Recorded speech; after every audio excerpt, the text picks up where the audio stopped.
तर या मुसळधार पावसामुळे मध्य रेल्वेची वाहतूक सुद्धा लोकल वाहतूक ठप्प झालेली आहे। माटुंगा असू देत किंवा करिरोड रेल्वे स्टेशन परिसरामध्ये रुळांवर पाणी साचलेलं आहे आणि त्यामुळे ऑफिसला जाणाऱ्या मुंबईकरांना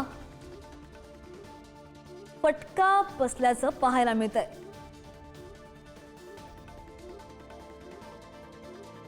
अधिकची माहिती घेऊयात आमचे प्रतिनिधी सुशांत सावंत आपल्या सोबत आहेत। सुशांत, जर आपण पाहिलं मुसळधार पावसाचा इशारा हवामान विभागाने दिलेलाच होता, मात्र त्यानुसार जो पाऊस पडतोय जनजीवन विस्कळीत होतंय। परिणाम तर आपण पाहतोच आहोत। मुंबईची जीवनवाहिनी आपली लोकल ती सुद्धा ठप्प झाल्याची माहिती आहे। काय नेमके अपडेट आहेत? कधीपासून ही लोकल सेवा बंद आहे आणि कधी सुरळीत होईल, काय ताजी माहिती आहे? असेल तर सकाळी 7 वाजल्यापासून मुंबईमध्ये मुसळधार पाऊस सुरू झालेला होता आणि याचा परिणाम मुंबईची लाईफलाईन अर्थात मुंबईच्या लोकलवर झालेला आहे। मुंबईची लोकल जी आहे ती आता उशिराने धावताना पाहायला मिळते।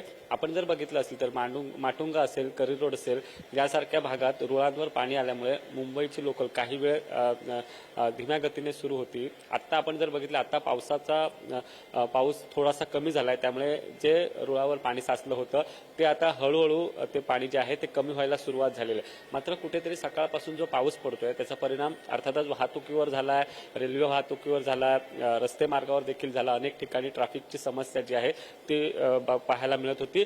आपण जर बघितलं असेल तर विलेपार्ले ते अंधेरी या परिसरात देखील वाहतूक कोंडी मोठ्या प्रमाणात झाली होती। तर दुसरीकडे सर्वात जास्त फटका जो आहे तो मध्य रेल्वे वाहतुकीला बसला। सकाळी जेव्हा पाऊस सुरू झाला 7 वाजता तेव्हाच मध्य रेल्वेच्या वाहतुकीवर त्याचा परिणाम झाला होता। सकाळी 5 ते 10 मिनिटं रेल्वेची वाहतूक जी आहे ती धीम्या गतीने सुरू होती।